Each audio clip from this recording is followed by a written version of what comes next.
Eunice, Louisiana. Before two-a-day football practices began in August 1969, Coach Joe Nagata gathered some of his white senior players at Eunice High School.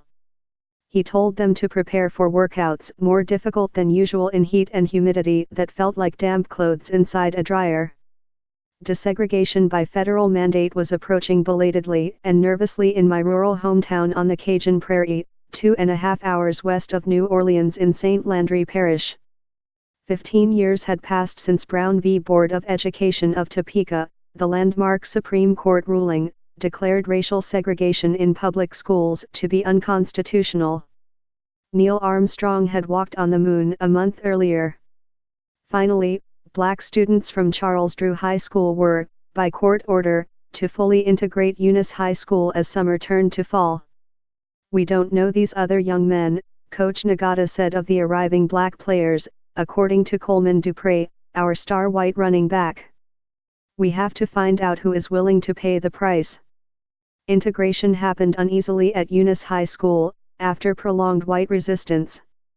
A spasm of violence convulsed the school just as classes began. But despite initial wariness, desegregation also provided the beginning of a decades-long bond between a coach and a player that belied the Southern archetype. Coach Nagata was a Japanese American who endured racism and suspicion of the other during World War II. And Darrell Brown was a black player who became a teacher, coach, principal and, in 2013, the first African American elected as the full-time school superintendent of St. Landry Parish.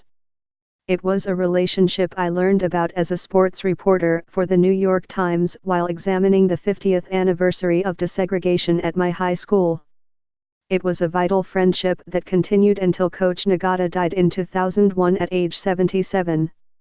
And it illustrated race relations in Eunice over the past half-century, the systematic separation of a bygone era, the ever-evolving change today, the essential but imperfect progress that unspools ahead, kinks and snags, then untangles and casts forward again, hopeful and complicated.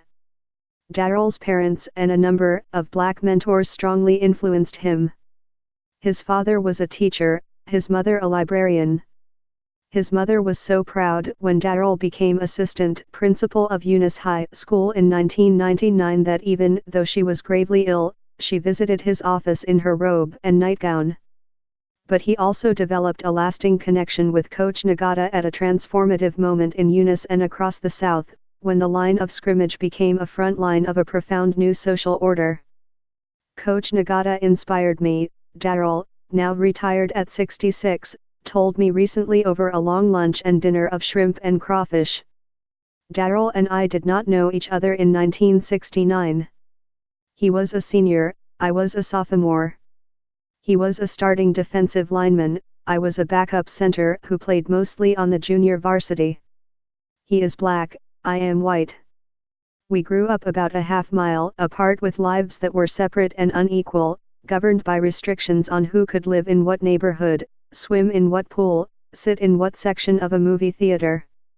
Segregation was so entrenched in my naive boyhood that I thought the whites only sign at the laundromat referred to the color of clothes. Then, everything changed that August.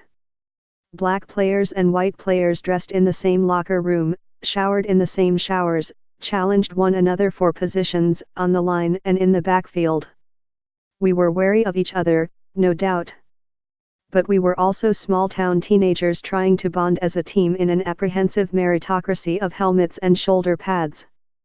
Coach Nagata showed great loyalty to his players but was said to have had complex feelings about desegregation. Coleman, our running back, told me the coach resented what he considered social entitlements for blacks, feeling he did not receive the same support when facing bigotry himself as a teenager and young adult during World War II. He added that Coach Nagata later grew frustrated, feeling he was not permitted to discipline black students as he could white students. Yet as a Japanese American, he had also yearned to be treated equally and felt that everyone should be treated with dignity. He had an understanding of what blacks had gone through growing up, dealing with prejudice, given what he and his family had to put up with, Coleman said. Coach Nagata was a senior at Eunice High School and an all-state running back in December 1941 when Japan attacked Pearl Harbor. The FBI closed his family's produce store for a day and a half, seized more than $400 in cash and checks equivalent to more than $6,600 today, and confiscated a Philco radio with a shortwave band. The coach's father, Yoshiyuki Nagata, who immigrated to Chicago from Japan and eventually settled in Louisiana, was arrested and held overnight, and the family car was impounded, according to a history of early Japanese-American athletes in Louisiana. Coach Nagata's children said they had never heard that story. In any case, their father's athletic career proceeded. In 1942, Coach Nagata received a scholarship to play football at Louisiana State University. On January 1, 1944, he played a key role in LSU's victory in the Orange Bowl, then joined the military. He was awarded a Bronze Star for his service in Italy in a highly decorated unit of Japanese-American soldiers called the 442nd Regimental Combat Team. After the war, he played again at LSU. In an oral history project, Coach Nagata said his teammates and fellow students were overly nice to him in understanding that he and his family weren't spies or anything like that. Through the years, though, stories persisted in Eunice that not everyone embraced him, that he had been subjected to jeers from spectators and racial slurs from opponents. Darryl remembers Coach Nagata talking to our high school team in 1969 about his time at LSU, about going out on the field, getting things thrown at him, getting booed. I think he tried to correlate that with integration, Darryl said. He was letting us know that he had been through a similar situation. He was giving us a sense of security that things were going to work out. The 1969 football season began as scheduled, and school opened edgily after white protests around St. Landry Parish. Still, there had been no wholesale white flight in Eunice, no rush to build so-called segregation academies. Black teachers, surely given little choice, had accepted less than a 50-50 apportionment at Eunice High School. Leadership in the school, black and white, was strong and committed to discipline and tolerance. But a fragile calm combusted on September 22. A white student walking to class came upon a fight in a hallway. He was stabbed in the left side by a black teenager from Baltimore who had apparently not registered for classes. As belts with sharpened buckles were swung, Johnny Alfred, our team's best black running back, grabbed Coleman, our top white back, and pulled him to safety. The fight might have carried over from racial skirmishes at our football game 3 days earlier, officials believed. By mid-morning, the high school was closed. Football players were commended by the principal for calming the students and preventing further trouble. Yet, when school reopened the next day, nearly 400 of the 500 white students were absent. Local police officers, state troopers, and FBI agents converged on Eunice High School after the stabbing. Threats were made to burn down the school and black neighborhoods. Coach Nagata received anonymous threats and put steel plating in the front windows of his house, just in case, his children said. Eunice was placed under curfew. Local and federal authorities spent several nights inside the school. After a week or so, most white students returned. An anticipated exodus did not occur. But the atmosphere remained tense. I remember students being frisked for weapons in physical education class and teachers carrying whistles to blow if fights broke out. The football team continued to play, serving to defuse tensions. Darryl, a 6-foot, 185-pound defensive guard, was nicknamed Bear for his thick chest and deep voice, but those who know him can hardly remember him raising it. He and others became peacemakers. The football players were sort of referees in the halls, Darryl said. We got between a lot of things. I feared and revered Coach Nagata. He was strict, and when we disappointed him, he tugged at his shoulders and said, "Crap, damn, hell." He sometimes grabbed our face masks and shook them or shivered us with a forearm to the chest. Some teammates remember him with a towel around his neck, as if he were managing boxers instead of football players. I remember him wearing a white dress shirt and tie on the sideline with his glasses, which suggested studiousness and diligent preparation. He had a sly humor, too, telling his coaching friends to console themselves after a defeat with 2 aspirins and a 6-pack, "If you don't have aspirins, don't worry about it." Regarding Darryl, Coach Nagata and his staff clearly saw something special in him. David Greer, a white assistant who grew up as a Catholic in Birmingham, Alabama and experienced cross burnings in his yard by the Ku Klux Klan, gave Darryl rides to preseason practices.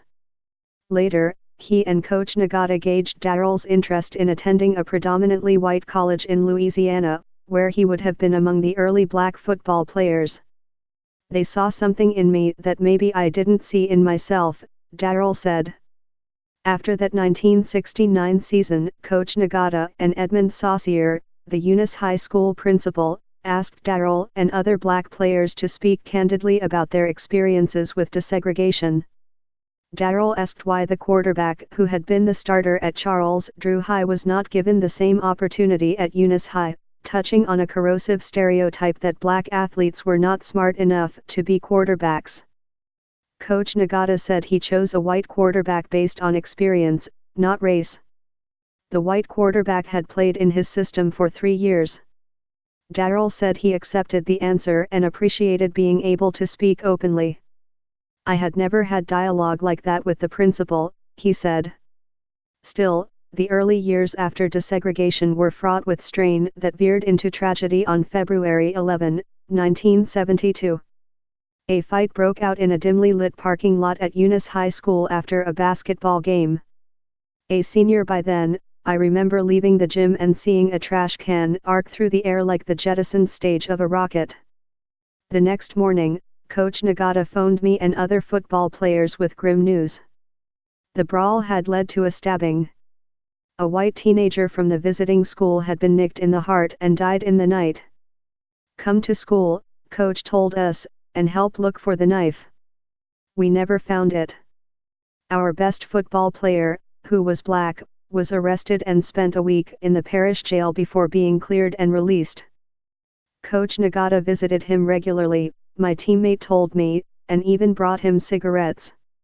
While my teammate was cleared, another black student, Darryl's 16-year-old brother, was indicted on charges of unlawful killing and battery with a dangerous weapon, according to court records.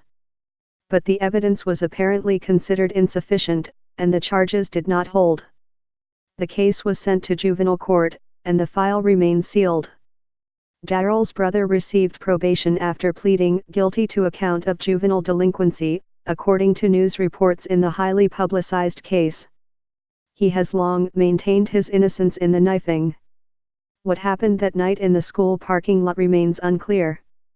Darryl said he was certain that his brother did not stab anyone. At the time, he added, he felt both relief for his brother and very sad that a life had been taken. "I was sorry for the family," he said. Darryl was midway through college at Grambling State, where he did not play football, building toward a career of keeping black and white students together. An important moment for him occurred in the early 1990s. By then, Coach Nagata was retired and serving on the St. Landry Parish School Board. He showed up unannounced at Eunice Junior High School, where Darryl was the head football coach, and said, "Don't have me call your name for something and you're not prepared." Then Coach Nagata urged Darryl to get his master's degree. His words were cryptic, but Darryl understood them to mean that administrative positions would soon open. Coach's encouragement, Darryl said, lit a fire. He had not aspired to become the parish school superintendent, Darryl said, but when doors started to open, I walked through them. Coach Nagata did not live to see Darryl run the county schools. He resigned from the school board in declining health in 2000 and died a year later. At a memorial service, Darryl fought back tears. "He was a true friend," Darryl said. In 2013, Darryl became superintendent and served until late 2016. He was known officially by his first name, Edward, though in Eunice he is widely known as Darryl, his middle name. He presided over one milestone achievement, overseeing the dismissal by a federal judge of the 47-year-old school desegregation order in St. Landry Parish in September 2016. His career had completed a singular arc. He attended segregated Charles Drew High School, graduated in the first fully desegregated class at Eunice High School and headed the parish school system nearly a half-century later when it was released from federal oversight. My mother, a former secretary at Eunice High School, still lives in the house where I grew up. I have fond affection for my hometown, the Bonami, the Shrimp and Okra Gumbo, the Eunice High football team that won state championships in 1982 and 2018 and effectively renovated the school into a museum of civic pride. But Eunice is also a stressed place today. It lacks industry, is vulnerable to fluctuations in the oil, rice and soybean markets, and is geographically stranded along U.S. Highway 190, 20 miles north of Interstate 10 and 20 miles west of Interstate 49. It feels passed by, someplace traveled through to get to someplace else. Eunice's population, which peaked at about 12,500, according to the 1980 census, dipped below 10,000 by 2018 estimates. Eunice High School has about 650 students. It once taught 1,100. 30% of Eunice's residents live in poverty. More than 20% of those younger than 65 do not have health insurance. The subject of race, as in many places, is not easily discussed and yet ever present. Eunice High School did not sponsor an integrated prom until 2004. After more than 150 black students walked out of class in 1980, protesting that a vote for homecoming queen was unfairly tilted toward whites, no queen was chosen again until 4 years ago. Despite efforts by the principal to recruit minority faculty members, there are 2 black teachers now at the school, compared with 10 in 1969. At the same time, among traditional public high schools in St. Landry Parish, Eunice High School offers the highest-rated education, according to a 2019 ranking by U.S. News and World Report. In many ways, desegregation has worked as intended. There is one public high school in town, and the student body 55% white, 43% black, 2% Hispanic still roughly reflects the racial makeup of the city. Black students have been named valedictorian, Mr. and Mississippi Eunice High and, yes, homecoming queen. 8 of the 10 members of this season's homecoming court are African American. The Bobcats won their 2 state football championships with black quarterbacks. Football confirms that Eunice measures up to surrounding towns. It is also a kind of municipal mirror that reflects the city onto itself. It's gotten a lot better, but racism is still alive, Darrell said. In January, a high school student at the local Catholic school was told to apologize by the diocese after he posted a photo on social media showing white teenagers with boxes of fried chicken and a caption that said, "Happy Martin Luther King Day III." In a larger sense, though, 1969 seems to have receded far into segregation's rear view. What formerly seemed extraordinary is now commonplace. Black and white students wait for the bus in neighborhoods once strictly segregated. There is easy mingling at restaurants where separateness is no longer on the menu. A black player giving his white girlfriend a kiss in the hallway at Eunice High School brings only an admonition to hurry on to class, not the racial confrontation that surely would have erupted a half-century ago. In December, as Eunice High School moved toward inexorable victory in the state championship game, Xavier Charlot, a black tackle, turned on the sideline to Lane DeVilliers, a white tackle, and said, "Love you all, man." Opportunity is the overarching difference, Darrell said. "You're not looked down on anymore," he said. "You're looking eye to eye now." Kitty Bennett, Elaine Delaquiriere and Sheila McNeil contributed research.